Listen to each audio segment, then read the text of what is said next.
오늘 에스라 9장은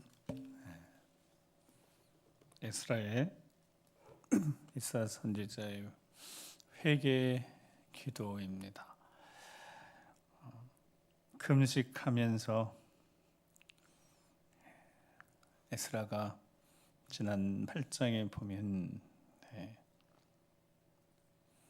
하나님 앞에 금식하면서까지 이렇게 기도해서 어렵고 힘든 시간들 잘 버티고 4개월 걸려서 드디어 예루살렘에 도착했고 3일 동안 이렇게 쉰 다음에 앞에 우리 31절에서부터 앞에 8장 31절 말씀에 보면 그렇게 돌아와서 귀국해서 한 1,500명이 1,496명 정도 되니까요. 한 1,500명이 어려움이 있었지만 어떻게 했다고 그랬습니까?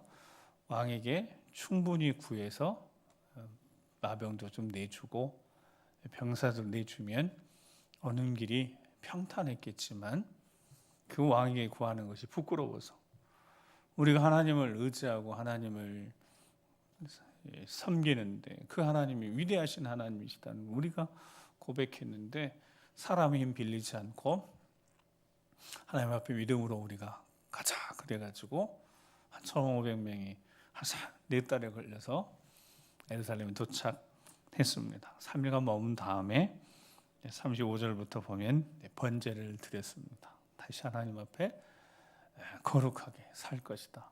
지난주 말씀에 어떻게 말씀드렸냐면 그들은 첫 번째 포로로 한 42,000명 돌아올 때는 그들이 거기 있으나 여기 돌아오나 똑같이 어려운 형편에 처해 있는 이들은 거의 돌아왔다고 보고 한 60년 지난 다음에 그래서 성전이 재건되고 난 다음에도 한 40년 지난 다음에 에스라가 돌아온 거거든요. 그러니까 그들은 그곳에서 나름 정탁도 잘 하고 자신들의 삶의 자리가 어느 정도 안정된 자들. 그래서 두 번째 포로에도 돌아왔던 사람들, 그러니까 숫자가 한 1,500명 많지 않은 거죠.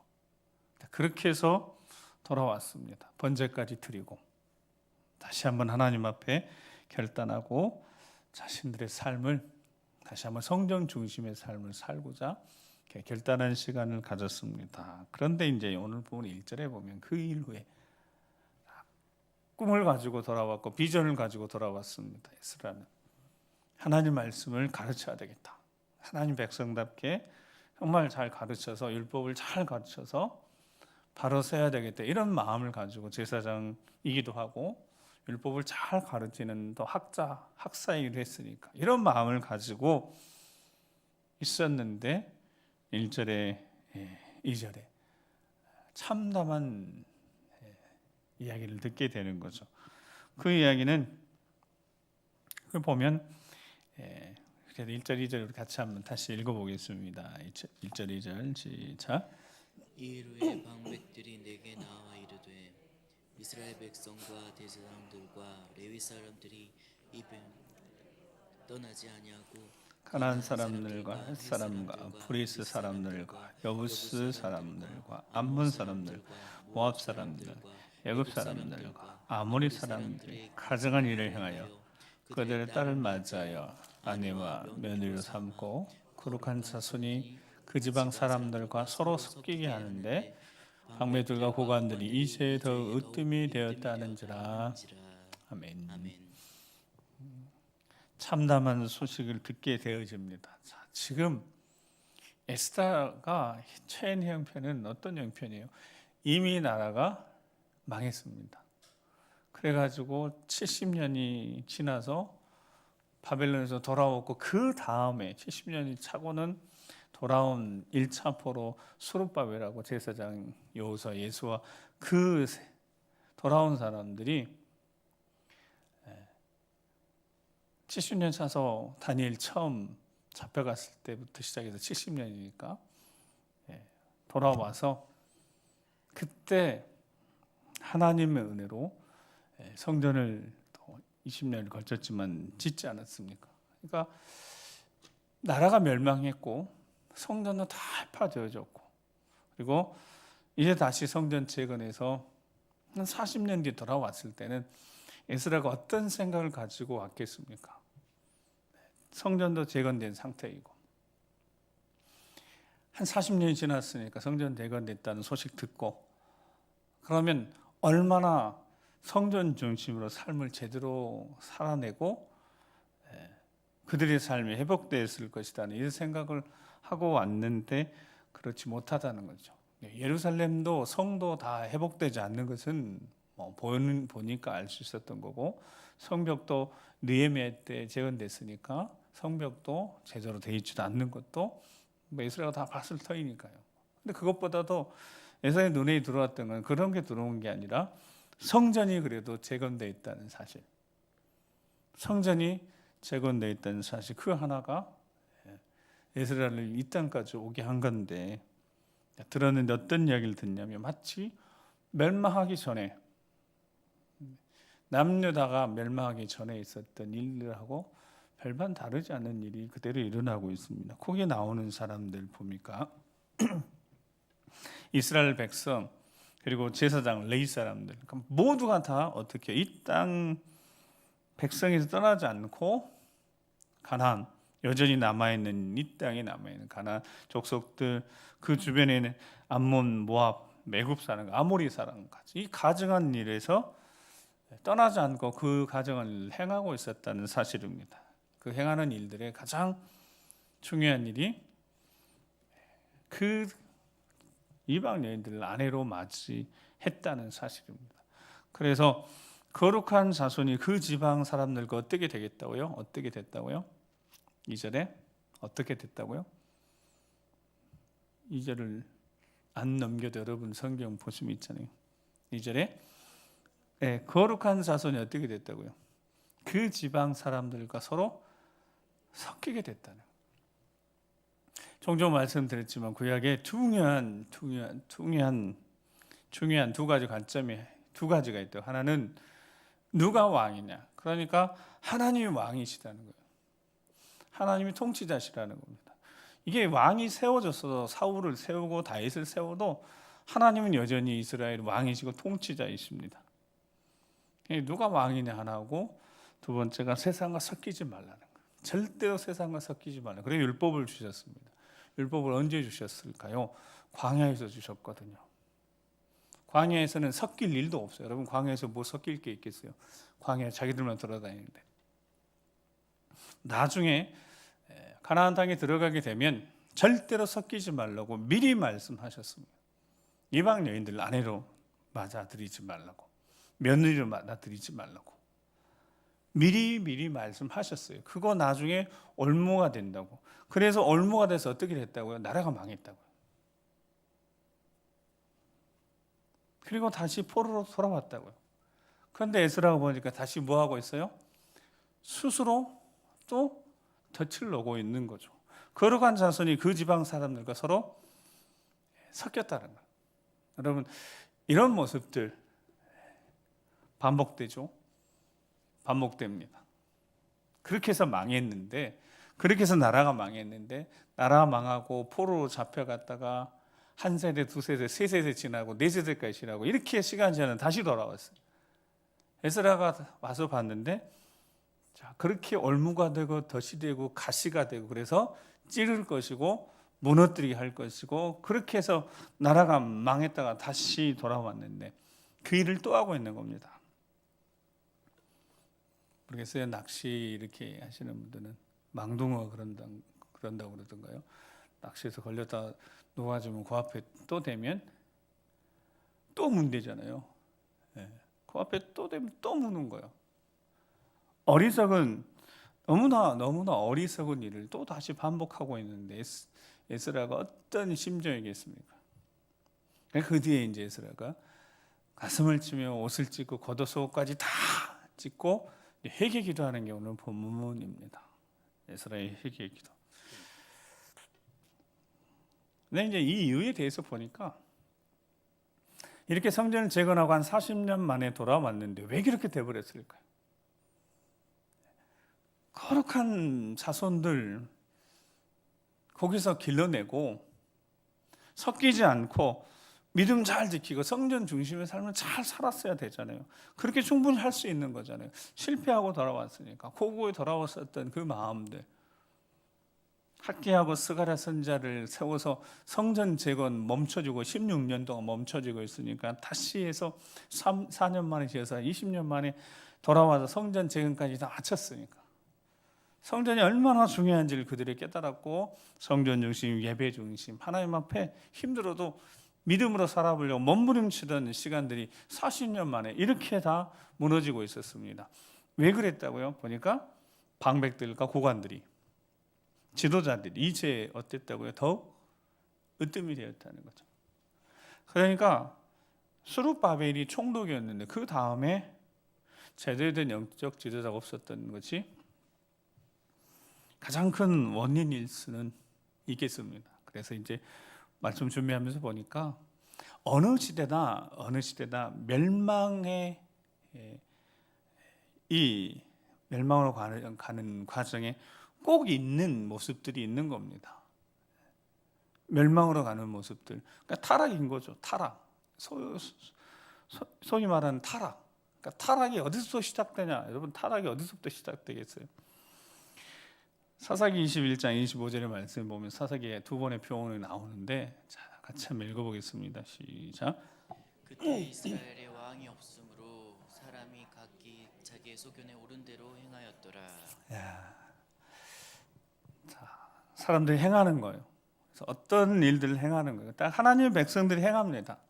근데 어떻게 그들이 행해야 되냐면 그들은 철저하게 율법의 근거에서 행해야 합니다. 왕을 세울 때 어떻게 하라고 그랬다고요? 신명기에 여자도 아내도 많이 두지 말고 마병도 많이 두고, 세 번째가 뭐라고 그랬어요? 제사장이 율법을 필사해 가지고 왕 곁에 둡니다. 계속 읽게 하는 거예요. 그래서 왕이 여호와를 경외하도록 만드는 제사장들이 깨어 있어야 되는 거예요. 그러니까 왕이 깨어서 하나님을 경외하면, 왕이 있어도 이스라엘은 하나님 직접 통치하시는, 아무리 왕이 있어도 하나님이 직접 통치하시는 민족이 이스라엘입니다. 다른 민족과 다른 민족은 왕이 있으니까 왕이 통치하지 않겠습니까? 근데 이스라엘은 모양은 왕정 정치지만 신정 정치입니다. 그러니까 왕이 있어요. 근데 왕을 처음부터 세울 때 그렇게 세우라고 말씀하셨어요. 왕 곁에 항상 율법을 두고 그 율법 읽고, 그래서 여호와를 경외하도록 만들라고. 이게 하나님의 왕이 신명기에 아직 가나안 땅 들어가기도 전에 그들이 들어가서 살면서 주변 나라를 보고, 우리도 왕이 있어야 되겠다, 왕을 세워달라고 했을 때 그렇게 하라고 미리 하나님 말씀하셨습니다. 왕이 있지만 신정, 하나님이 통치하시는 백성이 이스라엘 백성인데요. 근데 왕이 없으니까 사람이 어떻게 했다고요? 각자의 소견에 오른 대로 행하였습니다. 이게 사사시대예요. 사사시대는 핍박, 주변 나라들에게 핍박당하고 점령당하고 고통당하고, 그럴 때 하나님께 부르짖으면 또 지파별로 또 그때 하나님이 사사 세우시고 재판관 세우셔가지고, 판관기 그래요. 공동번역은 가톨릭은 판관기 그럽니다. 사사기는 재판관이거든요. 하나님이 재판관 세우셔서 분명히 판결하시는 거죠. 그렇게 해서 그들이 회개하고 잠깐 사사가 있을 동안에는 정신 차리고 있다가 또 사사가 죽으면 또 다시 돌아가서 또 다시 목욕을 시켜놨더니, 돼지에게 목욕을 딱 시켜놨더니 놔두니까 어떻게 하겠어요? 돼지가 다시 시궁창으로 가는 거죠. 여러분, 각자의 소견에 오른 대로 행하는 시대가 사사시대였고, 멸망하에 앞뒀던 시대가 그런 시대였고, 다시 망할 징조, 망조 같은 또다시 에스라가 보니까 그러고 하고 있는 겁니다. 각자의 소견에 오른 대로 그렇게 가는 거예요. 판단, 삶의 기준, 말씀이 분명히 있는데 하라는 것은 하고 하지 말라는 건 하지 말아야죠. 하지 말라는 것을 아예 대놓고 위에서부터 그렇게 하고 있었다는 겁니다. 자신의 눈에 보이는 대로 판단하고 그것이 옳다고 생각하는 것. 여러분, 그리스도인들, 기독교는 절대 기준이 있습니다. 그게 예수 그리스도, 하나님 말씀이십니다. 근데 그거를 이제 상대적 기준이 되는 겁니다. 야, 왜 그게 절대 기준이냐고. 이 시대가 그렇게 해서 이제 점점점 망할 징조가 나타나는 시작이 그리 각자의 소견에 오른 대로 행하는 겁니다. 절대 기준이 없는 거예요. 다 상대적이라는 거예요. 더 이상 강요하지 말라는 겁니다. 포괄적 차별금지법이 통과되어지면 기본적으로 전도 못하고요. 그러니까 우리가 가지고 있는 이 복음을 그들은 강요라고 생각하는 거예요. 여러분, 근데 우리가 복음을 전하는데 우리는 강요하지 않잖아요. 강요가 뭐예요? 협박하는 거잖아요. 혹시 여러분들 전도하면서 칼 들이밀면서 너 예수님 안 믿으면 죽여, 이렇게 안 하죠. 우리는 그럴 수도 없는 거고, 그냥 우리는 그리스도의 사랑이 우리를 강권하시니까 우리는 복음 전하는 건데, 생명 전하는 건데 그거 못하게 되어집니다. 이제 강요 못하게. 지금도 제재가 됩니다. 학생 인권 조례 이런 데 다 들어가 있어서 못해요. 법으로 이제 만들면 못합니다. 각자의 소유에 오른 대로 행하는 시대가 되면 그 뒤에 이제 어떤 시대가 온다고요? 타락과 그 다음에 그의 심판의 때가 오는 거죠. 어떻게 섞이냐고요? 섞이면 안 되는데, 섞이지 말라고 그랬는데 섞여서 멸망했는데 또 섞이고 있는 겁니다. 사사기와 똑같은 거죠. 영적으로 깨어있지 않으면 그 악이, 죄악이 반복되는 거죠. 이사야 1장 22절에 보면 이사야 선지자도 남유다가 이렇게 지켜보면서요, 이사야 선지자도 히스기야 이후로 쭉 보면서 뭐라고 이사야 선지자 이야기했냐면, 은이 찌꺼기가 되었다 이렇게 표현이 있고, 내 포도주에는 물이 섞였다라는, 그 당시 남유다 백성들에게, 여러분, 은이 찌꺼기가 되었다, 버릴 수밖에 없는 거죠. 포도주에 뭐가 섞였다고요? 물이 섞였다. 그러면 버리는 거죠. 결국 버리는 겁니다. 시간 문제이죠. 사람들과 세상과 섞이는 것, 그거 하나님이 절대로 허락지 않은 일이었습니다. 이것이 시간이 지나도 이 절대 진리가 절대 상대적 진리로 바뀌지 않습니다. 누구에게는, 너희들은 그렇지만, 어떤 이들은 그렇지만 그렇지 않을 수도 있다고? 아니요. 절대 진리는 상황과 환경에 따라서 바뀌지 않습니다. 세상과 섞이지 말아야 됩니다. 하나님은 거기다 마침표를 찍으셨다고요. 근데 어떻게 하는 거예요? 거기다 가로치고 이런 조항들 가끔 있잖아요. 단, 예외적으로. 여러분, 예외가 없습니다. 하나님이 예외 규정 두시지 않으셨으니까. 절대로 섞이지 말라고만 하셨어요. 섞이면 올무가 되고 덫이 되어서 멸망하게 된다고만 말씀하셨지, 단 어떤 경우에는 가능하다. 왕이니까 가능하다. 솔로몬 왕이니까. 그리고 정치적으로 애굽도 친하게 지내야 되니까 애굽 바로 왕 공주 아내로 삼고, 모압이든 안민든 주변 나라들도 적극적으로 솔로몬하고 잘 지내고 싶으니까 자기들 딸들 갖다가 바치는 거죠. 그렇게 해서 맺어진 이방 여인들로 인해서 솔로몬이 나중에 어떻게 됐는지가 너무도 명백한데도, 이 사실을 지금도 이들이 에스라 당시 지금도 행하고 있었으니까, 그것도 백성들과 지도자들, 고관들이 으뜸 되어서 앞장서서 하고 있으니 모두가 다 이렇게 되고 말았다는 겁니다. 너무너무 안타까운 일인 거죠. 왜 그렇게 했겠습니까? 욕심 때문에 그런 거고, 탐나서 그런 거고. 여러분,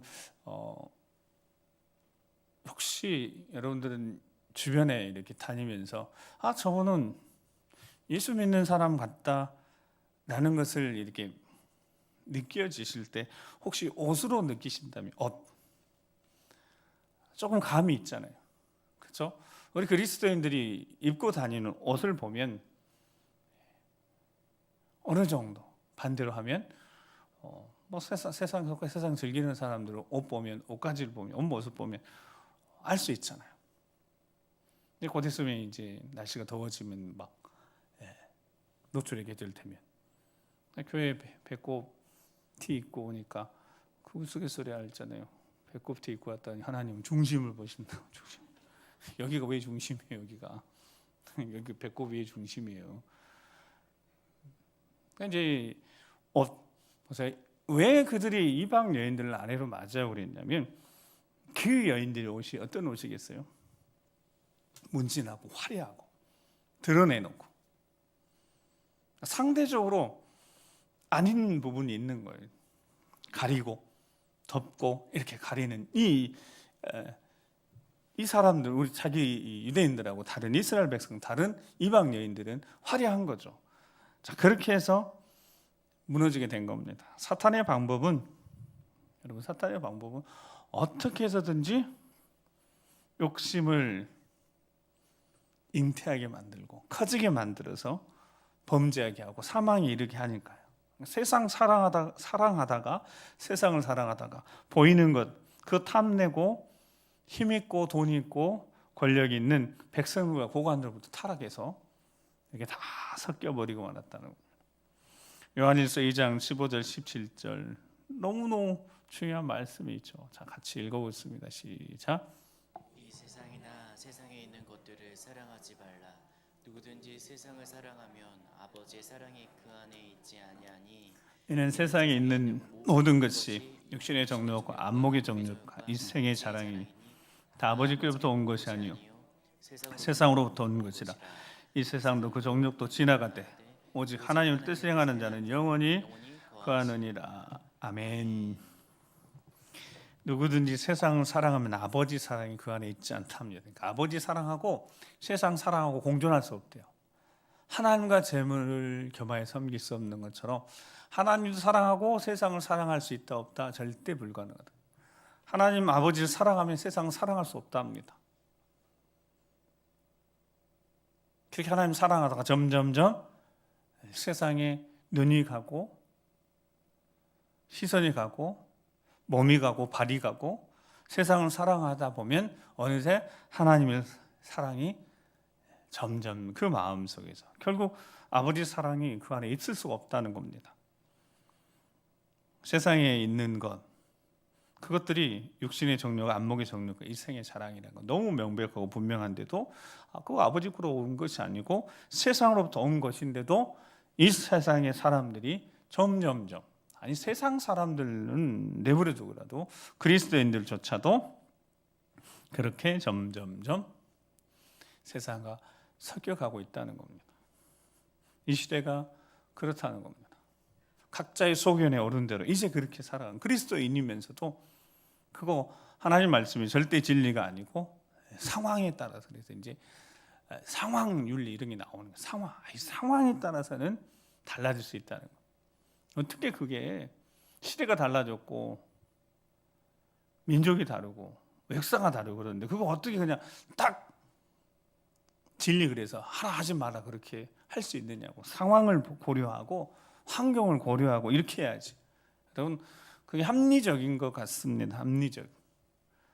근데 이스라엘 백성들도 그리스도인들도 하나님이 왕이십니다. 그리스도가 우리 주님이 왕이시고 주인이시고.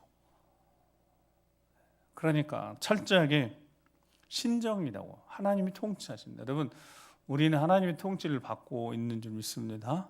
우리 하나님 통치를 받아요.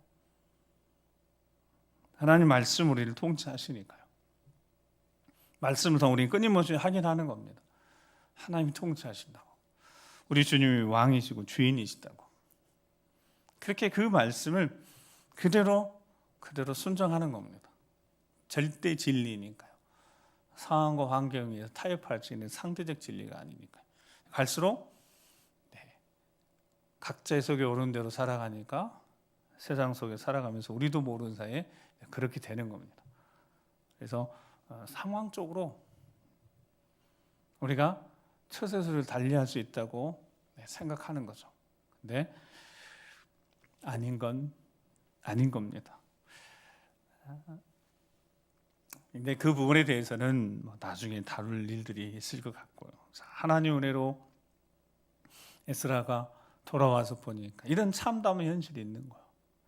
눈물로 기도하는 그 기도의 내용들을 보면서 이제 6절부터 이렇게 보면, 자, 6절 말씀을 같이 한번 보겠습니다. 6절, 자, 시작.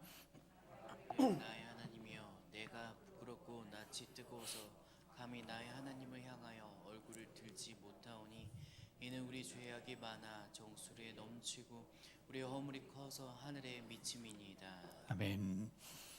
자, 그래서 에스라가 한 40년 만에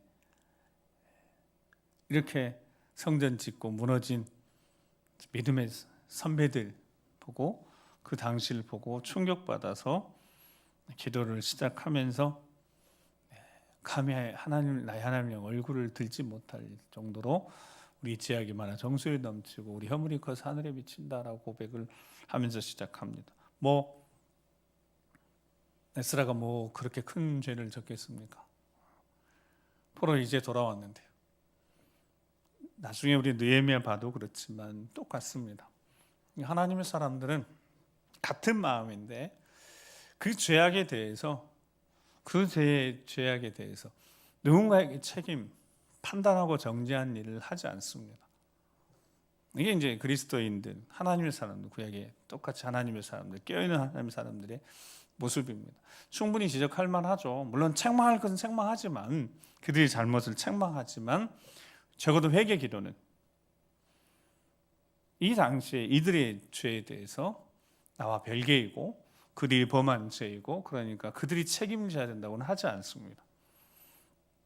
그게 우리 주님의 마음이기 때문에 그렇습니다. 우리 주 예수 그리스도, 우리 주님의 마음이기 때문에, 우리 주님이 대신 죄에 대한 형벌을 받으실 이유가 없잖아요. 죄를 짓지 않으셨는데, 죄가 전혀 없으시는데. 근데 예수의 마음은 저들의 죄가 저들에게 돌아가지 않고 그 죄를 당신이 지시길 원하시고 오셨기 때문에 철저하게 십자가에서 보여진 그 모습이 바로 우리 예수님 그 마음이 느껴지잖아요. 그거 그대로 저들에게 돌리지 마시고 그 죄에 대한 벌을 예수님이 형벌로 십자가를 지셨으니까요. 왜요? 사랑하셔서, 그게 하나님 뜻이셨으니까. 죄 가운데 살아간 인생들, 죄가 죄인지도 모르고 절망으로 달려가고 있는 그들을 살리시고자 하는 것이 하나님 뜻이셨기 때문에 예수님 그 뜻, 아버지 뜻에 순종하셨지 않겠습니까? 저들에게 그 죄를 돌리지 않고 저들을 거룩하고 하나님 자녀 삼으시고자 그 예수님 품으셨던 그 마음이 성경의 수많은 하나님의 사람들 마음, 그리고 신학에도 마찬가지고 지금 이 시대를 살아가는 이들 중에도 회개의 기도를 드릴 때, 여러분, 우리 마음에 회개의 영을 부어진 성령이 어떻게 그거를 정죄하고 판단해서 이게 누구의 죄라고 정죄하고 판단하는 것을 어떻게 하겠어요? 회개의 영인 성령이 절대 그렇게 하지 않으신 거죠. 내 죄악인 거고 우리의 죄악인 거고, 철저히 회개하는 그 회개가 영혼을 살리는 거니까, 그 영혼을 깨끗게 하는 거니까요. 자, 그렇게 에스라가 하나님 앞에 부르짖어 기도하는 그 회개부터 시작해서 소망이 있습니다. 소망이 있습니다. 그들을 다시 회복시키고자 세상에 섞여 있는 그들. 그래서 우리 로마서 12장 2절 말씀에 보면 뭐라고 말씀하고 계셔요? 너희는 이 세대를 본받지 말고, 늘 그러잖아요. 그 앞에 이제 1절에 보면 산 제물로 드려야 하니까. 여러분, 산 제물로 드려야 되니까. 이 세상 풍조, 세대, 남들이 한다고 다 따라가는 것이 아니라 깨어서 자신을 거룩하게 지키는 이 일들을 해야 되니까. 그 회개가 필요한 거죠. 회개 없이 어떻게 되겠습니까? 그래서 에스라부터 기도하는 거죠. 회개 기도하는 거죠. 무릎 꿇고 겉옷 쏘고 다 찢고 하나님 향해 손을 들고 기도가 6절부터 시작되어졌으니까요. 그들을 거룩하게 해달라고. 시대를 쫓아가고 세상을 사랑하다가 그들의 거룩한 몸이 더럽혀졌으니까 그들을 깨끗게 해주시라고. 그래서 바울 사도가 고린도전서 6장 말씀 6장 17절 20절 말씀에, 자, 같이 한번 읽어보겠습니다. 시작. 주와 합하는 자는 한 영이니라. 음행을 피하라. 사람이 범하는 죄마다 몸 밖에 있거니와 음행하는 자는 자기 몸의 죄를 범하느니라. 너희 몸은 너희가 하나님께로부터 받은 바 너희 가운데 계신 성령의 전인 줄을 알지 못하느냐. 너희는 너희 자신의 것이 아니라 값으로 산 것이 되었으니 그러니 너희 몸으로 하나님께 영광을 돌리라. 아멘. 이렇게 거룩한 몸이 되어야 되니까 다시 거룩하도록 이미 통혼해 버려서, 여러분 통혼했기 때문에 누가 있어요? 자녀들이 있잖아요. 이방 여인들과 결혼한 그들 가운데 자녀들이 있잖아요. 오늘 제목 중에 그들이 경건한 자손이 되겠습니까? 경건한 자손이 절대 못 되는 거죠. 그들의 죄악이 하나님이 하지 말라는 통혼과 함께 그들의 죄악이 어떻게 된다고요? 경건치 못한 자손을 낳아버린 거죠. 왜냐하면 이방 여인을 아내로 맞이했으니까. 여러분, 이 일이 느헤미야 때도 똑같이 반복됩니다. 느헤미야가 3차로 돌아왔는데 그 일을 또 하고 있었어요. 또 이방 여인을 아내로 맞이했던 겁니다. 에스라 때도 한번 이렇게 책망했는데 다시 3차 포로 돌아왔을 때 느헤미야 때도 보니까 그 일을 또 하고 있었다. 내 자손들이 특별히 그만큼 이 마지막 시대 거룩한, 아예 그래서 바울 사도는 우리 자신, 우리의 것이 아니라 누구 것이라고요? 하나님 거라고, 주님의 것이라. 어떻게 했는데요? 값으로 샀대요. 주님의 몸값, 주님의 몸으로 값을, 죄에 대한 우리의 죄값을 주님이 대신 치르셨으니까, 값으로 하나님 산 것이 되었으니까, 자, 그런즉 너희 몸으로 어떻게 하나님께 영광을 돌리라. 음행 피하고, 음행은 몸에다가 죄를 범하는 거니까. 여러분 정확합니다. 분명합니다. 부활의 몸은 이 육신하고 전혀 다르진 않지만, 전혀 다른 거지만 그렇게까지 다 전혀 다르지 않습니다. 왜냐하면 먹기도 하고요. 그리고 지옥에 떨어진 자들 보니까 뜨거워요. 여러분, 영이 무슨 뜨거운 게 있겠어요? 그러니까 부활의 몸이 따로 있습니다. 우리가 하나님 주신 이렇게 창조하신 어떤 몸의 형태를 가지고 있는, 천국에서 누릴 수 있는, 근데 그 몸에다가 여러분 죄를 범하면 어떤 결과가 오겠어요? 몸을 못 가지고 가는데요. 그럼 어떻게 되겠어요? 몸이 어디로 가겠습니까? 몸 따라 거기에 있지 않겠습니까? 그러니까 음행을 피하라고 한 겁니다. 몸이 정말 중요합니다. 이제 우리 몸이 쓰다가 아프고 병들고 이렇게 해서 이제 죽는 건, 이거는 세상의 이치인 거고요. 우리 몸이 하나님이 쓰시기에 거룩한 몸이 되도록 하는 거 정말 중요합니다. 근데 이 세대가 바뀌었다고요. 이 세대가 너무너무 바뀌면서 이 젊은 세대들이 완전히 바뀌어졌어요. 자신의 몸은 자신의 거래요. 자기 마음대로 한대요. 각자 자기 소견에 오른 대로 하는 겁니다. 그래서 이 세대가 너무 많이 바뀌어버렸어요. 혼전 순결은 더 이상 구시되고, 그거 말하면 웃기는 세대가 돼버린 거고, 이 세대가 그렇게 돼버렸다고요. 타락이 어디서부터 시작됐다고요? 각자의 소견에 오른 대로. 안타까운 일인 거예요. 세상의 풍조를 따라가고, 세상 사랑하고, 자기 사랑하고, 돈 사랑하고, 하나님보다 쾌락도 사랑하는 세대가 되어버렸다. 그러니까 그 세대를 바라보는 마음이 너무 마음이 아픈 겁니다.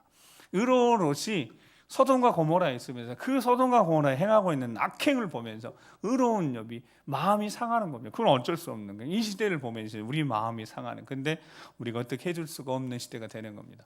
법이 제정되어지고 나면 안타까운 마음뿐입니다. 어떻게 할 수가 없는 시대가 되는 겁니다. 다음 세대, 우리 자녀들 세대, 그들은 자신들의 몸이 자신의 것이라고 생각해요. 그들은 나름대로 마음대로 몸을 사용하지는 않는 거겠지만 시대가 이렇게 달라져 버렸습니다. 우리는 값으로 샀거든요. 우리 주님이 피값으로. 그러니까 몸을 거룩하게 잘 구별하여서 우리 삶이 호흡이 닿는 동안에 우리 몸으로 하나님 앞에 드릴 수 있는 것들 열심히 드려야 합니다. 정말 하나님이 기뻐하시는 모습으로 우리가 기도의 자리, 예배의 자리를 지키면서 우리 자신을 태워서 인간 냄새가 아니라 예수 그리스도가 나는 냄새가 삶을 살아야 한다고 말씀 우리 들으면서 우리 아멘하지 않았습니까? 자, 그렇게 해서 회개 기도부터 시작하는 겁니다. 뜨겁게 기도하는 것부터 시작하는 겁니다. 회개 기도를 드리는 거예요. 하나님 아버지 앞에 우리 회개 기도, 감히 얼굴을 내가 들지 못합니다. 에스라처럼. 아니 에스라가 범한 죄는 자신이 지금 한 죄는 회개할 죄는 자신이 지은 건 아니니까 우리 허물이 크다는 거예요. 하늘에 미쳤다 고백할 정도로, 하늘에 다다랐다 고백할 정도로 철저히 회개 시간을 갖고 있습니다. 민족의 죄악이 누구 자신의 죄악이라고 돌리기 전에 그 죄에 대한 회개는 철저하게 자신의 것으로, 그게 누구의 마음이라고요? 임마누엘 하나님 우리 주 예수 그리스도의 마음이라고. 고린도서 5장 17절에부터 21절 말씀 보면, 그러니 누구든지 그리스도 안에 있으면 새로운 피조물이야. 이전 것은 지나갔으니 보라 새 것이 되었도다. 자, 18절 시작. 모든 것이 하나님께로부터 났으며 그가 그리스도로 말미암아 우리를 자기의 화목하게 하시고 또 우리에게 화목하게 하는 19절 19절 곧 하나님께서 그리스도 안에서 계시다 세상을 자기의 화목하게 하시며 그들의 죄를 그들에게 돌리지 아니하시고 화목하게 하는 말씀을 우리에게 아멘. 부탁하시니라. 자, 19절 보면 그들의 죄를 누구에게 돌리지 않고, 그들에게 돌리지 않고, 우리의 죄를 누구에게 돌리지 않고 우리에게 돌리지 않으시고. 그러니까 우리에게 돌리셨다면 뭐 우리는 끝나는 거니까요. 우리에게 돌리지 않으시고 그 죄에 대한 벌을 우리 주님에게 돌리지. 우리 주님이 다 십자가에 못 박혀 돌아가서 우리를 살리셨으니까요. 그리고 우리에게 화목하게 하는 말씀 우리에게 부탁하셨습니다. 이 생명의 복음을 전하라고. 용서하신 하나님, 제가 아무리 조언같이 진흙같이 붉고 붉어도 양털같이 희게 하실 것이라는 이사야 1장 18절만 오라 우리가 변론 한번 이야기를 해보자는 거예요. 죄 짓는 것으로 나는 죄를 짓지 않았다니까. 아니 그 죄가 아니라 인생은 태어날 때부터 죄 가운데 태어났으니까, 이미 관역에서 벗어나 버렸으니까 그 죄는 인간이 해결할 수 없다는. 근데 우리 주 예수 그리스도만이 그 보혈로 우리를 구원하실 수 있다는 그 복음을 제대로 전해 주어서 20절에 그러므로 우리가 그리스도를 대신하여 사신이 되어 하나님 우리를 통하여 너희를 권면하신 것 같이 그리스도를 대신하여 간청하노니 너희는 하나님과 화목하라. 하나님이 죄를 알지 못하신 일 우리를 대신하여 죄로 삼으신 것은 뭐라고요? 21절에 우리로 하여금 그 안에 하나님의 의가 되게 하려 하십니다. 하나님께 우리가 의롭다 인정을 받았어. 우리의 공로가 아니라 우리 주 예수 그리스도, 죄가 없지만 죄를 알지도 못하신 이를 우리 주님을, 하나님 어린 양이신 예수 그리스도를 통하여서 우리를 살리셨으니까요. 자, 그러니까 우리 일생이 하나님 아버지 앞에 사랑받았으니까, 우리 주님께 빚졌으니까 빚진 자답게 제대로 살아야 되지 않겠습니까? 마지막 우리 말씀을 마지막 우리 한 군데 보고 이제 기도하고 마치겠습니다. 13절 14절 말씀, 13절 14절입니다. 시작. 우리 약한 행실과 큰 죄로 말미암아 이 모든 일을 당하였사오나 우리 하나님이 우리 죄악보다 형벌을 가볍게 하시고 이만큼 백성을 남겨주셨사오니 우리 어찌 다시 주의 계명을 거역하고 이 가증한 백성들과 통원하오리까. 그리하면 주께서 어찌 우리를 멸하시고 아마 피할 자가 없도록 진노하시지 아니하시리까. 아멘. 그렇게 하나님이 다 멸망시킨 중에도 보호하셨다고, 얼마를 남겨주셨다가 돌아오게 하셨고, 첫 번째, 그리고 다시 두 번째, 이 과정 속에 하나님의 은혜가 있는데 거기 표현처럼 우리 죄악보다 형벌을 어떻게 하셨다고요? 가볍게 하셨다고요. 그들이 행한 죄를 그대로 물으셨다면 어떻게 됐겠습니까? 멸절인 거죠. 더 이상 소망이 없으니까. 자, 그런데 또 다시 반복하는 이들, 그러니까 무슨 할 말이 있겠냐 말입니다. 무슨 할 말이 있겠습니까? 그러니까 우리가 예수 그리스도를 만나면 구원받은 하나님 자녀가 됐어요. 그리고 거룩하게 진실하게 정직하게 겸손하게 살아야 되는, 그렇지 못하는 거예요. 그럴 때 우리가 이 말씀을 기억해야 되는, 우리 죄악보다 형벌을 하나님이 가볍게 여기셨기 때문에, 우리를 용서하셨고 사랑하셨으니까 그 사랑권을 기억하면서 주의 계명을 거역하면 되겠냐고. 하나님 말씀대로 살아야죠. 순종하며 살아야죠. 그냥 각자의 소견인 대로 그냥 세상 따라하는 대로 살아갈 것이 아니라 좀 근본적인, 본질적으로 하나님 말씀에 순종하는 삶을 살아야 되지 않겠습니까? 세상과 섞이는 것이 하나님이 정말 원치 않으신 것이라면 세상과 섞이지 않도록 손해를 보더라도 철저하게 하나님의 자녀답게, 백성답게 살아야 되지 않겠습니까? 세상과 섞이지 않고 거룩하게 몸, 마음가짐 잘해서 주님이 부르시는 그날까지 변함없이 한결같이 그 자리를 지키며 세상이 어찌하든지. 그래서 오늘 낮에도 그랬거든요. 여러분, 주님이 내일 오셔도 우리는 아침에 새벽 기도하고 시간 정해서 기도하고, 그리고 우리 기도의 자리 지키고 성김의 자리 지키다가 주님이 오시면 그때 바로 가면 되는 거죠. 놓고 가면 되는 거죠. 다니엘서의 표현에 정말 때하고 법률 제정에서 때를 속입니다. 시집가고 장가고 먹고 마시고 정신없게 만든 다음에 핍박이 오고 환난이 오면 또 배교하고 이렇게 영적으로 정신없이 만든 다음에 주님이 오시면 제대로 주님 앞에 제대로 들림하고 설 자가 누가 있을 것인가. 그러니 하나님 말씀을 얼른 듣고 점검하고 우리가 가야 될 길 한결같이 변함없이 끝까지 기도자 예배자 지키시면서 승리하신 여러분 되시기 바랍니다. 우리 함께 기도하시겠습니다. 우리 함께 잠깐 기도하시겠습니다. 마지막 때 주어지는 말씀들이 마음에 분명히 부담됩니다. 전하는 저 자신도 부담됩니다. 근데 해야 되니까 하는 거고요.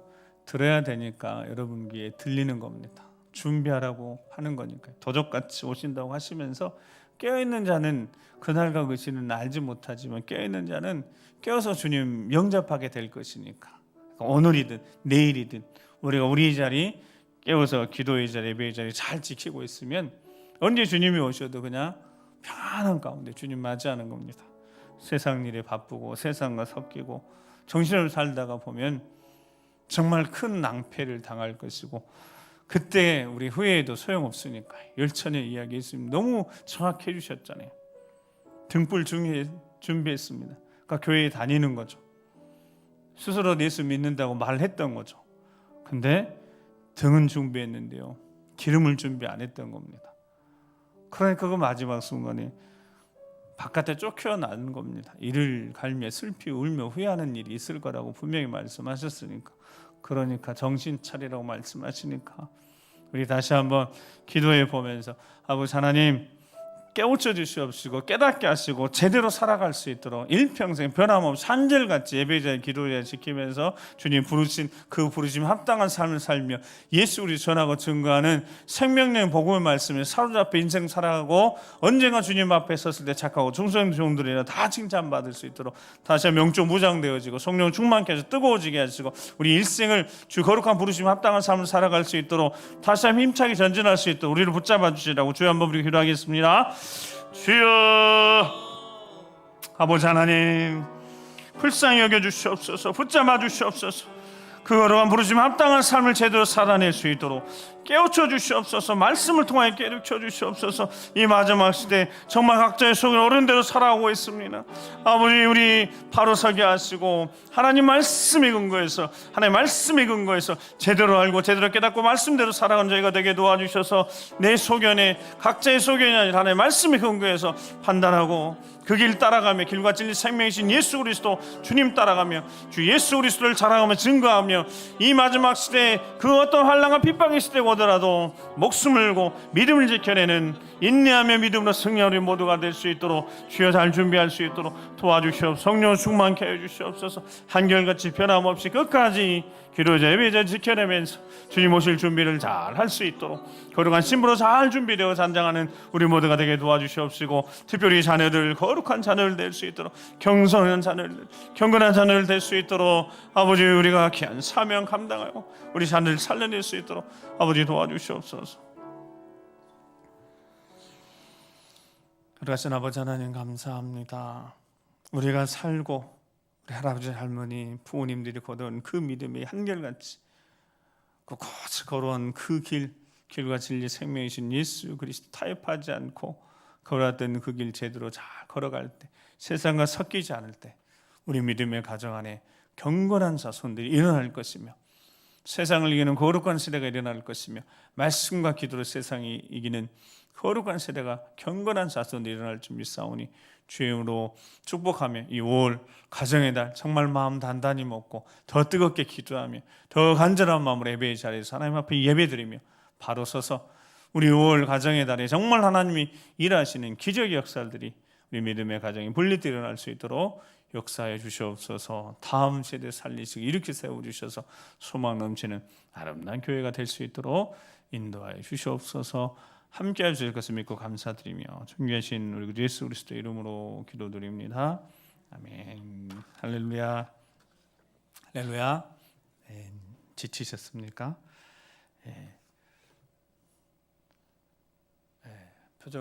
표정을 보니까 40분 동안 서서 열심히 해줬던 저보다 더 지쳐 계신 듯해요. 자, 하나님 말씀 힘 주시고 능력 주신 하나님 말씀 것들을 계속 승리하시기 바랍니다. 이런 니시 기도에 정말 제 마음속에 가지고 있는 거 계속 나눕니다. 부모 세대가 살아야지 다음 세대를 살릴 수 있다고요. 내가 살아나지도 않는데요, 못 살립니다. 그래서 오셔서도 기도하시고 그 시간은 어디 있든지 기억하셔서 기도해 주시면 감사하겠습니다. 5월 우리 마지막 주 우리 정도 온 가족 잔치 정말 잔치 될 수 있도록 많은 분들이 함께 하시면 좋겠습니다.